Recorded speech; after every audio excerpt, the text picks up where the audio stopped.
সাত সকালে চলে গেছিলাম আমাদের ওই ব্রিজের ওখানে। কেন জানো? কারণ আমাদের বাড়িতে কারেন্ট নেই, আর কারেন্ট না থাকলে তো ওয়াইফাই চলবে না। এর জন্য আমাকে এখানে আসতে হলো, কারণ এখানে ভালো টাওয়ার পায়। আর আমার ভিডিও আপলোড করার সময় হয়ে গেছিল, এর জন্য আর কি। বাড়ি যাওয়ার পথে আমার এই বান্ধবীর বাড়িতে চলে আসলাম। এইটা আমার বান্ধবী, আর ওপরেরটা ওইটা আমার বান্ধবী না, ওইটা আমার বান্ধবীর দিদি হয়। কিন্তু এখন ওই আমার বান্ধবী হয়ে গেছে বলতে গেলে। ওর তো বিয়ে হয়ে গেছে, শ্বশুর বাড়িতে থাকে, আর আমার মেশার মতন ওই আছে। মাঝে সাঝে এসে ওর সঙ্গেই আমি মিশি। আর এসে গরম লাগছিল, এর জন্য ওদের বিছানা একটু শুয়েছিলাম।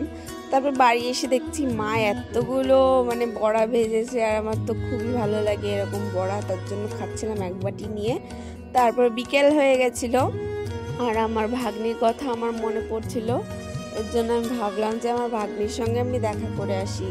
এই রেগিস্তানের মধ্যে দিয়ে যেতে হয় আমার দিদি বাড়িতে, আর আমাদের বাড়ি থেকে অতটা দূর না, তার জন্য যখন ইচ্ছা আমি চলে যাই আমার ভাগ্নিকে দেখার জন্য।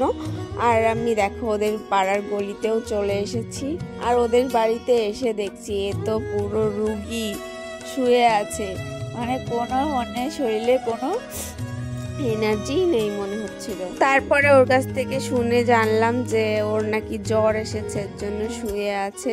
আর এখানে এসে আমি আমার ভাগ্নির সঙ্গে একটু কথা বলে নিচ্ছিলাম। আর ভাগ্নি আমাকে মিমি বলে ডাকছিল, কতটা ভালো লাগছে। ও তো এখন কথা শিখছে আর কি। আমার মা মুড়ি মেখে দিয়েছিল, খাচ্ছিলাম। আর বাইরে এসে ভাবলাম ওর সঙ্গে একটু খেলি। ও তো খুবই আনন্দ পাচ্ছিল, ওর সঙ্গে খেললে পরে ও খুবই আনন্দ পায়, আর আমারও খুব আনন্দ লাগে ওর সঙ্গে খেলতে। ওদের বাড়িতে গেছি 1 ঘন্টা প্রায় হয়ে গেল। তারপর ভাবলাম যে না, এখন বাড়ি যাওয়া যাক।